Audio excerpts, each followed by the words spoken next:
Kia ora, everybody in New Zealand, in the lovely Aotearoa, Rugby Union fans, and the Blues fans. It's me once again, Junior, here this evening to provide you with an update, but it's not a Blues update. It is an update of a game that was played between the Chiefs and the Highlanders. It's not an update, actually. It's post-match analysis, and it's an analysis of what I believe would have been great for a standing view for a Chiefs fan. Now, I thought it would have been timely because I'm a Blues fan and I live in Auckland.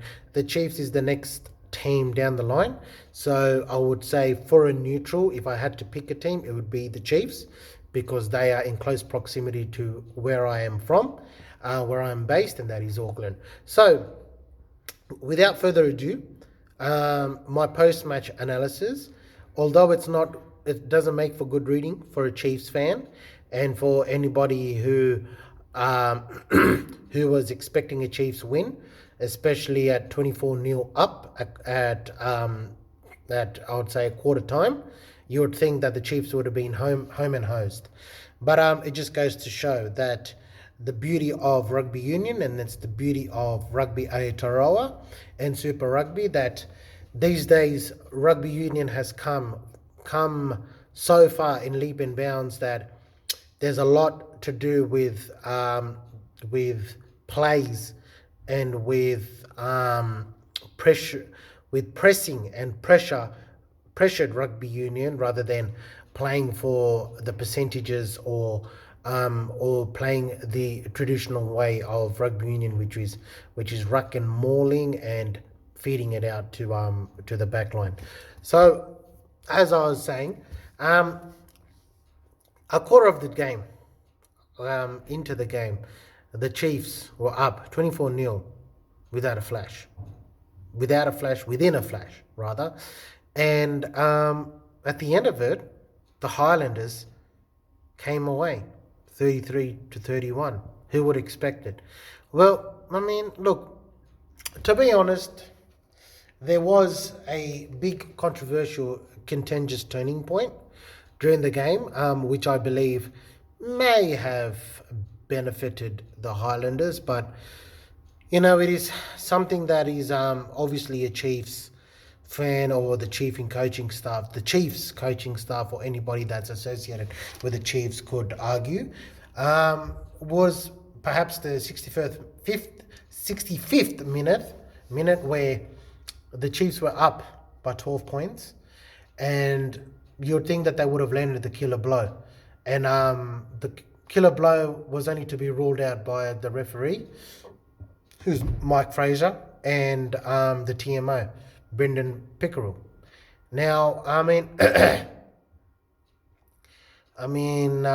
what I was going to say is that there was in this play, the officials ruled the play to be out for accidental offside, and that was ruled by an accidental knee by Sam Cane, where Sam Cane's knee knocked the ball into Caleb Trask's foot. Now, it was the right call, but it was taken back to more than 2 phases, which TMO is not meant to do. So the fact that TMO has gone back more than 2 phases to rule on a play that they weren't allowed, they shouldn't have, because the on the field ref had missed it, to go back and to rule on something that they weren't supposed to, you can say that was a harsh call. Okay, now that was a harsh call, and that, I believe, turned the tide into the favour of the Highlanders. That's what I believe, and I think any Chiefs fan would say that. So yes, it's a harsh call, but having said that, there should have not been any reason for the Chiefs to drop their bundle. Now, I've got some notes here that I've made as to why I believe allowed the Highlanders back into the game. First and foremost, the Highlanders, they kept pressing. Okay, and then and they kept pressing and they kept getting the ball back. They were always trying to get the ball back. This obviously happened at 65th minute and above. Okay, so in the second half, obviously it happened, and So when the Highlanders got the ball back, then they got the ball and they got a penalty. Now, rather than going for the 3 points, because they're chasing the game, they kicked for a line out. So when they got the line out, they mauled. And then when they mauled, they successfully mauled, and then they sent the ball out with flat passes, as I shown in my previous videos. Flat passing rather than spinning passes with buoyancy gets the play onto the front foot. Okay, because players are on the front foot. They are not expecting a ball to come to them, they're running onto the ball. Okay, so the ball was sent to the back line, and the first time it was Tompkinson who's crashed through to tie the scores.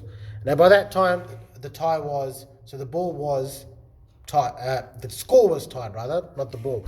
Now I want to mention that this is a very good game, as to where it's highlighted that discipline and possession of the ball is very, very important, more than having skilled players. Now, in the first half, the Highlanders, their discipline was very, very poor. Okay, and they paid for that with continual maul sacks, and which was improved from a much improved Chiefs lineout. And then and this was highlighted by when Bradley Slater went over for a try. Now secondly, what was shown was that in the second half, okay, last but not the least, what I believe has won the game for the Highlanders was the fact that they enjoyed 61% from a second half. Okay, to be behind the possession rate, to turn the tide from, I'd say, about 50-40 possession to 60-40 into your favour. That goes to show how much they improved in the second stanza. And not just that, the offloads being 8-1, that's a big significant statistic. So that in itself brought them back in the game, and that has actually led them to win on the buzzer. So all in all, tightening up discipline, okay, playing to possession and keeping it free flowing has the reason why it had allowed the Highlanders to come back into the game, and which has allowed them to snatch it in on the buzzer. They pressed and they pressed and they pressed. Okay, they rucked, they mauled, they got it out, they played a live rugby, kept the ball live, and that is what has allowed them to win the game. Okay, so that's my opinion, and this is where I believe the Chiefs has faltered. That, and the other thing as well, without forgetting, is the fact that the Highlanders got into the face of the Chief, and this was highlighted by the little brouhaha that the scrum halves had, which was Aaron Smith and the other person from the Chiefs. I can't remember his name, but so by them doing that, it showed frustration by the part of the Chiefs, and then that got into the psyche of the Chiefs, and then the Chiefs were not playing to their game.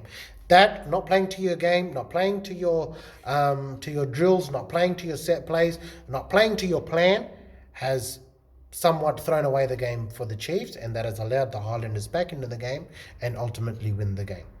So that's my point of view. Once again, this is Junior. Take care of yourself and each other. Good night.